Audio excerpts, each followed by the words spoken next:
कारतगा तालुका निपाणी येथील साहित्य विकास मंडळ यांच्या वतीने रविवारी दिनांक 30 नोव्हेंबर रोजी 28वे ग्रामीण मराठी साहित्य संमेलन होत असून या संमेलनाच्या अध्यक्षपदी ज्येष्ठ साहित्यिक प्राध्यापक डॉक्टर यशवंत पाटणे सातारा हे भूषवणार आहेत। हे संमेलन सकाळी 8 ते रात्री 8 या वेळेत एकूण 5 सत्रात कैलासवासी माजी आमदार काकासाहेब पाटील साहित्य नगरी व कैलासवासी डॉक्टर S.L.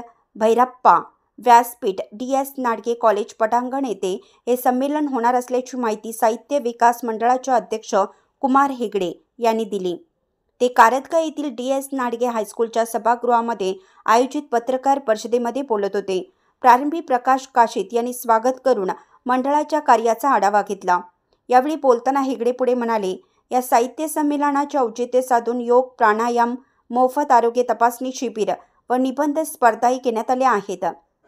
रविवारी होणाऱ्या या साहित्य संमेलनामध्ये सकाळी 8 ते 10 या वेळेत ग्रंथदिंडी, तर सत्र पहिल्यामध्ये सकाळी 10:30 ते 1 या वेळेत सार्वजनिक आरोग्य व कुटुंब कल्याण मंत्री महाराष्ट्र राज्य नामदार प्रकाश आंबेडकर यांच्या हस्ते संमेलनाचं उद्घाटन होणार असून दीप प्रज्वलन, दत्तचे चेअरमन गणपतराव पाटील, सरस्वती प्रतिमा पूजन अण्णासाहेब हावले, साहित्य नगरी उद्घाटन भरत मानगावे जयसिंगपूर, व्यासपीठ उद्घाटन डॉक्टर S.P. शिंदे गारगोटी यांच्या हस्ते, तर कारतगा ग्रामपंचायत अध्यक्षा स्वाती कांबळे या स्वागत अध्यक्षा असणार आहेत।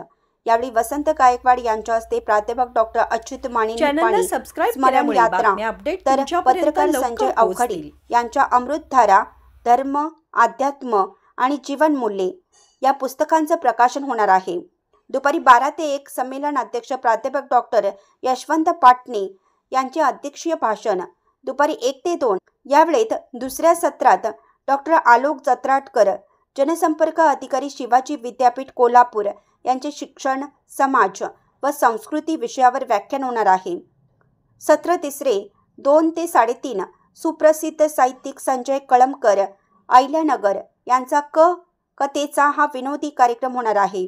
चौथे सत्र 3:30 ते 6 कवी संमेलन, कविता नाती मातीच्या, कविता रीती भातीच्या मध्ये डॉक्टर केशव खटिंग हिंगोली, नितीन चंदन शिवे कवठे महांकाळ, संतोष नारायणकर परभणी यांचा सहभाग असून निवेदक विजय काळे असणार आहेत।